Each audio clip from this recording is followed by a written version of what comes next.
அண்மை செய்தியை பார்த்துக் கொண்டிருக்கிறோம்.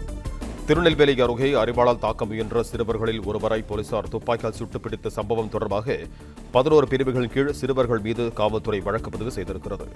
இது தொடர்பான கூடுதல் விவரங்களோடு இணைகிறார் எமது செய்தியாளர் நாகராஜ். வணக்கம் நாகராஜ், உங்களிடம் இருக்கும் தகவல்களை சொல்லுங்க. நெல்லை மாவட்டம் பாப்பாக்குடியில் நடந்த சம்பவம் இது. நேற்று இரவு நடந்த சம்பவம்.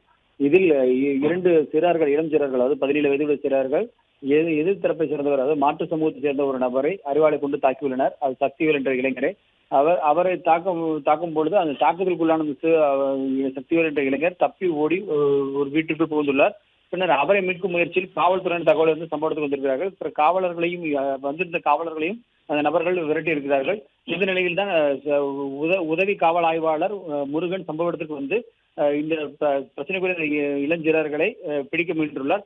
அப்போது அவரையும் அறிவாளை கொண்டு தாக்க முயற்சித்துள்ளனர். அப்போது அவர் தப்பி ஓடி எதிரேக்கூடிய வீட்டுக்குள் புகுந்தபோது அந்த வீட்டு கதவை உடைத்து அங்கு பெண் குழந்தைகள் இருக்கிறார்கள் என்று உதவி காவல் ஆய்வாளர் செஞ்சிலாக கூறியிருக்கிறார். அது மட்டுமல்லாது தனக்கு 2 குழந்தைகள் இருப்பதாகவும் காவலர்கள் மீது இந்த மாதிரி தாக்குதல் நடத்தக்கூடாது என்றும் அறிவுறுத்தி இருக்கிறார். ஆனால் அந்த அறிவுரைகளை எதுவுமே கேட்காமல் அறிவாளை கொண்டு இந்த கொலை முயற்சியில் அவர்கள் ஈடுபட்டதாகவும் கதவை வெட்டி அவரை தாக்க முயற்சித்ததாகவும் அந்த அடிப்படையில் தான் அவர் துப்பாக்கிச்சூடு நடத்தியதாகவும் காவல்துறை சொல்லப்படுகிறது. இந்த அடிப்படையில் கொலை முயற்சி உள்ளிட்ட 11 பிரிவுகளில் அவர்கள் அந்த 2 இளஞ்சிறார்கள் மீது வழக்கு பதிவு செய்யப்பட்டுள்ளதாக காவல்துறை சொல்லப்பட்டிருக்கிறது.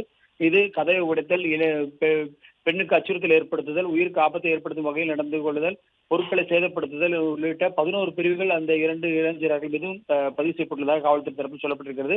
ஆனால் ஏற்கனவே அந்த இளஞ்சிறார்கள் மீது பல்வேறு வழக்குகள் நிலுவையில் இருப்பதாகவும் அவர்கள் மீது ஏற்கனவே பெட்ரோல் குண்டு வீசிய வழக்கு என பல்வேறு வழக்குகள் நிலுவையில் இருப்பதாகவும் காவல்துறை சொல்லப்பட்ட நிலையில் நேற்று நடந்த துப்பாக்கிச்சூடு சம்பவம் தொடர்பாக காவலரை பணி செய்ய விடாமல் தடுத்தல் தொடங்கி 11 பிரிவுகளில் வழக்கு பதிவு செய்யப்பட்டுள்ளதாக தற்போது காவல்துறை தரப்பில் சொல்லப்பட்டிருக்கிறது.